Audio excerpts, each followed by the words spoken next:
Quem tem medo do lobo mau, lobo mau, lobo mau? Quem tem medo do lobo mau, lobo mau, lobo mau? Quem tem medo do lobo mau, lobo mau, lobo mau? Ele não é de nada. Não, hein? 3 porquinhos. Essa história você já ouviu, já, eu tenho certeza. Na verdade, não a história que eu vou te contar hoje, mas aquela mais simples, voltada para as crianças. Como era mesmo? Cada porquinho decide construir a própria casa. E o lobo mau destrói as 2 primeiras, que eram frágeis demais para aguentar o potente sopro do predador. Depois de destruídas, os porquinhos vão até a casa do terceiro irmão. Uma casa mais resistente, feita de tijolos, que aguentou o sopro do lobo. Mas o vilão não desistiu fácil e resolveu invadir a casa pela chaminé. Assim que os porquinhos perceberam a movimentação, acenderam o fogo, deixaram um caldeirão fervendo água. Quando o lobo caiu na panela quente, ele fugiu de medo e nunca mais voltou. Até hoje estão procurando o lobo, nunca mais ninguém viu. O que eu acabei de contar foi um rápido resumo da versão de Joseph Jacobs, um escritor australiano que lançou o conto em meados do século XIX, se não me engano. Só que a base para essa história é muito mais antiga. O próprio Joseph diz que se inspirou no britânico James Halliwell Phillips, um estudioso shakespeariano, pelo que foi possível averiguar. A título de curiosidade, a versão mais antiga que se tem notícia não fala nem de porcos nem de um lobo. Os personagens são 3 duendes e uma raposa. Eu não sei dizer exatamente o porquê da mudança da raposa para o lobo, mas acredito que tem a ver com todo o imaginário que se tinha sobre o animal. Já percebeu que ele é o vilão de várias fábulas? Quanto ao conto dos 3 porquinhos, existem outras versões com mais detalhes. Contudo, a moral é sempre a mesma. A preguiça. A preguiça pode trazer tristes consequências. No caso da versão para crianças, a consequência foi apenas um susto.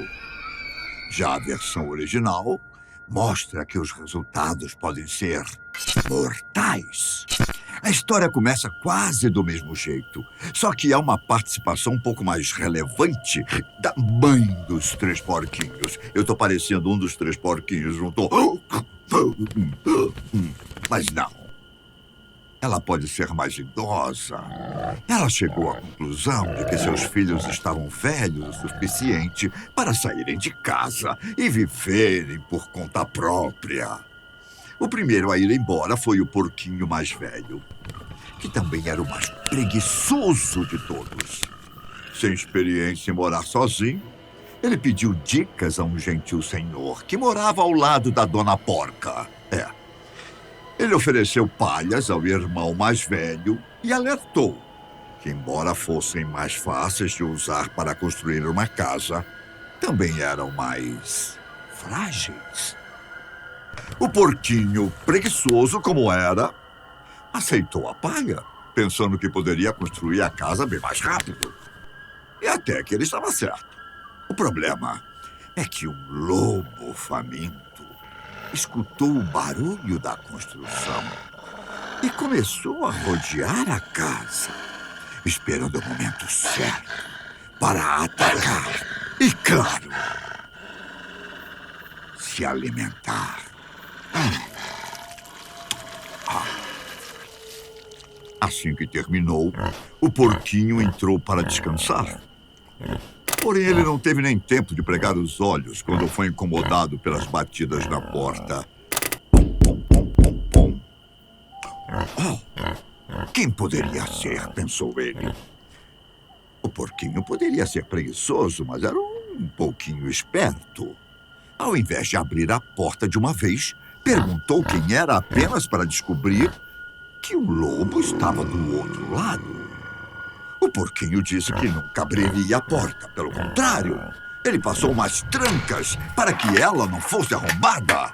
Só que o pobrezinho não se deu conta de que a casa era frágil. Bastou o lobo soprar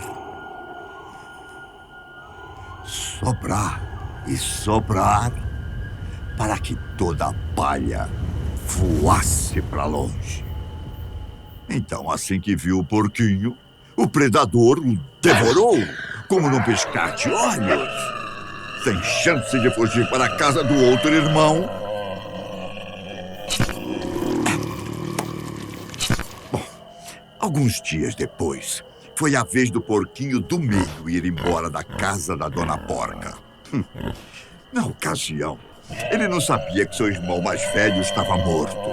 Apenas que o vizinho havia ajudado com um pouco de palha. Bom, pensando nisso, ele foi fazer o mesmo pedido para construir sua casa. E só nesse momento que ele ficou sabendo do lobo assassino. Se sentindo um pouco culpado com a situação, o vizinho ofereceu muita madeira ao invés de palha.